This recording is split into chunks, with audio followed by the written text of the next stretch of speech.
Dear friends, so good to continue with you this small teaching on Psalms of Ascents.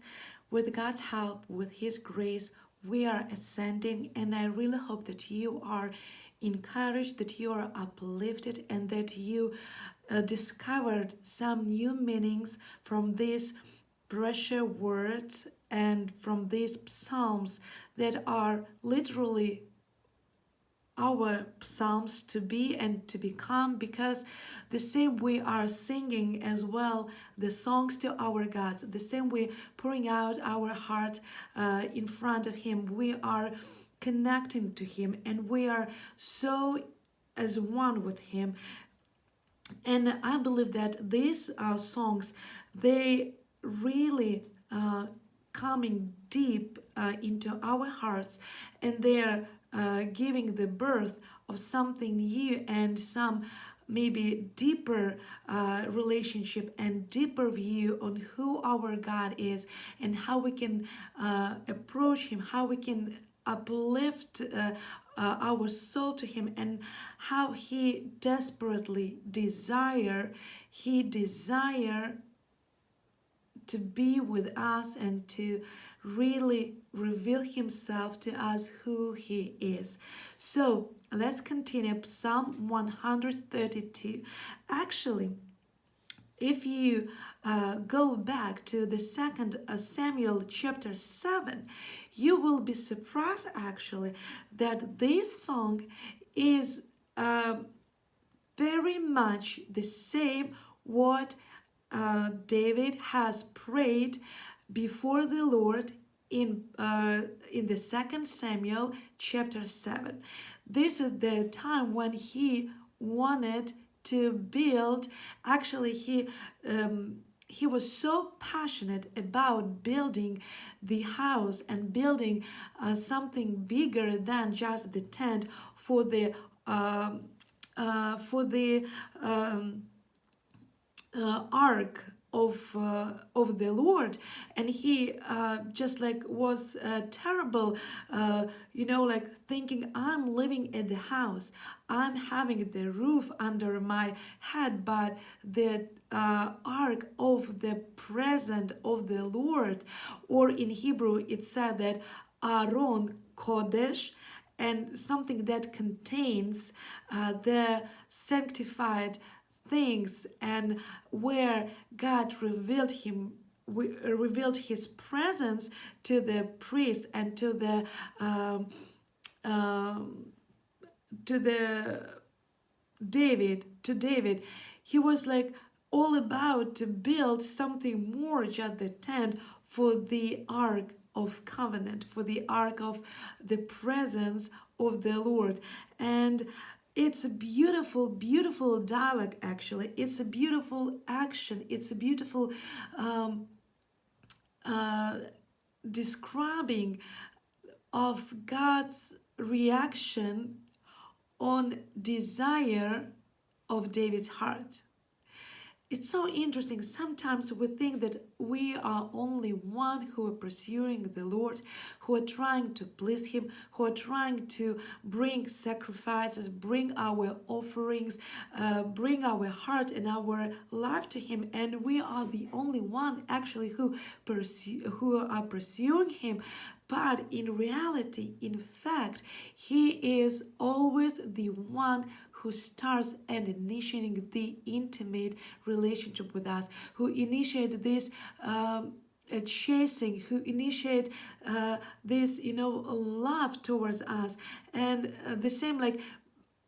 This is the wonderful understanding that we were not the one and the first who loved Him, right? Because it says that so much loved the world, who God, right? That He, to the point that He gave His own begotten Son, in order for us not to perish but live when we have faith in Him. So it's amazing, foundation where I'd like just like to stop for us and to meditate and to think that God is the one who loved us first.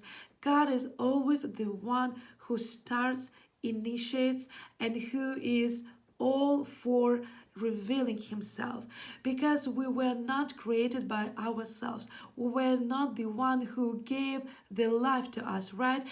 Even not the desire of our parents, we were brought into the life because of him and his desire for us to live. He so desperately wanted us in the earth. He wanted us to be here. So he gave the birth. He created us in the womb. He knew how every part was so lovingly come together. It's just like the masterpiece, and you are his masterpiece. Even though if you don't think about yourself like this, but this is the truth, you are the masterpiece of your loving God, because when he created you, he said this is the best, not good, but in Hebrew it's just like tov me'ot. This is the best of his creation. You are the best of his creation. He loves you so much. He loves you into the depth. He loves you up to the moon. He loves, but he does. We sing so often about love. We adore love. We praise love. But actually, our God is love himself, and we will not be able to grasp what love is, but if God wouldn't reveal it to us. So I want to encourage you and to tell you that you are his masterpiece, and that he is the one who pursues you, who chases for you, who loves you desperately, who longs for you. It even just like didn't grasp, like hold in my head, the God of the universe, the creator of everything, the creator of the heaven and the earth. He loves us up to the point where he just like came down, became like one of us, and he gave up his own life in order for us to live eternal life, to live and not die, to live and have this cleansing, this refining thing from the sins that we never ever could did it for us. We never ever could do it for us. We were just like not able. We were in the slavery. Actually, we haven't been brought to the slavery. We decided, with our wrong decisions, we came to the slavery, but he rescued, redeemed us, and he just said that he is the one who is redeemer. He's the one who is saving us, and this is our God, and this is our desire, and this is our everlasting and mighty God. So in this psalm, David is saying just like this thing, that I will not give sleep to my eyes. I will not enter the tent of my house. I'm going ahead and just like giving the Hebrew translation just like at the same time. Until I find a place for my God, for Adonai, a dwelling for the mighty one of Yaakov. And I would like to say that dwelling here is translated from the Hebrew word Mishkan, and Mishkan had the same roots as the word neighbor, Shechem. So who is close to you? Hopefully your neighbors are, the close surrounding for you. And God wanted to be so close to Israel, so he actually came down with his presence, and he lived as a neighbor among them. He lived in their midst. And neighbor is the one who is living in our area, like among us. And this is the thing that David said, I want the ark of your covenant to live in our midst. And my dear friends, I just would like to ask you a question. Are we so, are we so desperately desiring him to be among us, to be in our midst. This is the best place. You know how was like describing David's heart. We only know that he is the warrior, and he actually was the warrior, but he was said and told as he is a man by the God's heart. What made him so special? This desire for the Lord, that this desire that David has for the Lord to be among him and to be in his midst. You know, sometimes we don't want God be in our midst. We want to live our life. We want to, have our route. We want to go down by the route that we've chosen for us. But this is not the best place for us. This is not how it was designed to be. God wanted to be in our midst. God wanted to come right to our house, right to our heart. He wants so desperately be closer to us. And this is desire that David has. I want you be so close to me. I want you to live in our midst. That made his heart so special to God.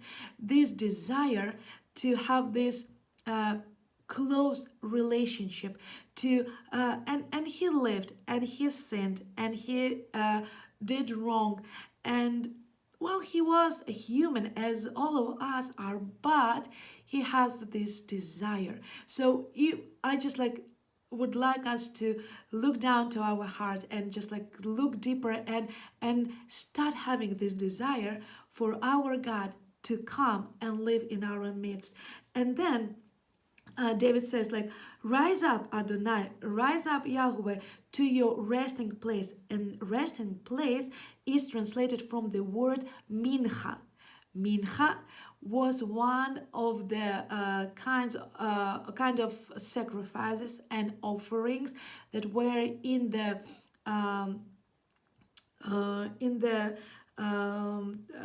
temple and in the, I forgot the word in English, but it's just like Mishkana, or the tent of the tabernacle and the temple. So mincha was free offering, and it wasn't for sin, it wasn't redemptive, but it was something that you want to bring freely to God. And he says, like, go up to the place where I'd like to bring freely for you. So you will come and you will rest and you will dwell and you will sit in there. And your ark of strength. Then he said, like, may your priests or Kahanim will close with righteousness, and loyal to you will shout out for joy for the sake of your servant David. Don't turn away the face of your anointed one. And then here we have beautiful, beautiful answer. First, well, I would say that they are quoting David, obviously, that David wouldn't give sleep to his eyes, and he was like all for this desire. He was just like, I'm doing this because I want to do something pleasant for you. And then this is the best part. This is like a cherry on a cake. This is what God replied to him. He said, Adonai swore to David. And this is the same word nishba as David using towards Adonai, that he is swearing that he will do this.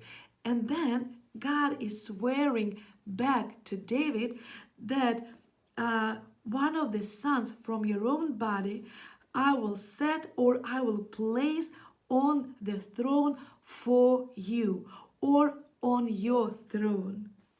If your sons will keep my covenant, and they will be my witnesses, my witnesses, and they will witness what I will teach them, and their descendants too forever will sit on your throne, or will sit for you on the throne forever.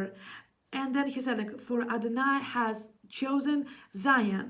He has wanted it as home or as dwelling place.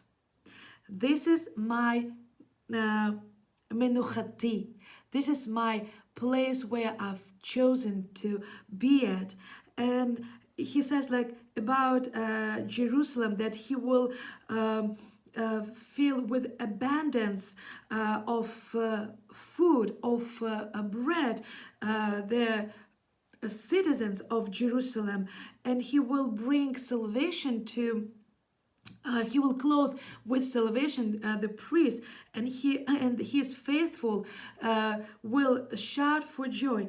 And interesting that in the 14th verse it says in Hebrew, Barach Avarech, and the same meaning as he said to Abraham, in those who are blessing, those who are blessing you will be blessed. This construction, that using word in the past tense and in the future, showing us the desire, the intent that it will be like that. It will be settled. It will be ground. He said, like, I blessed and I will bless. This is the continuous process of the desire of God blessing Jerusalem. And it's so interesting that when we want to please God, He also wants to please us. It's the relationship, not just like it's the same like relationship between two. If there's only one side who's trying to make this relationship alive, the other actually if the other part is ignoring, or the other side is ignoring, then it is like heartbreaking. It is sad. It is like torment or torture, because in relationship there is always two. Like, to become relationship or to become a house or a family, there's supposed to be two, not only one, not a one, but two. And we see here a beautiful like picture, a beautiful illustration of how the relationship with the Lord can be. So David earns to him, he desires him so much, but the same, God desires him back.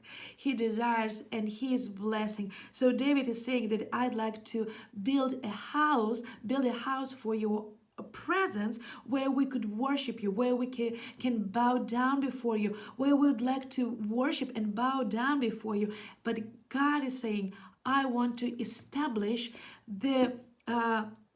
your throne, and I want to establish your sons, and I want to bless Jerusalem, because I've chosen this city and I've chosen these people.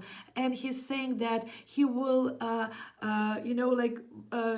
clothe the priest with salvation, and the one who is faithful to the Lord, they will shout out for joy. They will rejoice greatly. It would be a great rejoicing.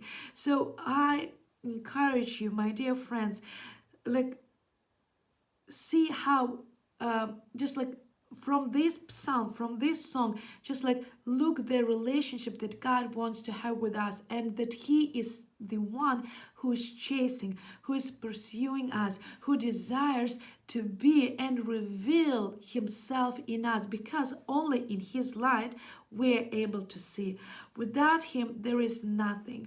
Without Him, we could nothing. Without His presence, we are blind and deaf, because we don't know where to go.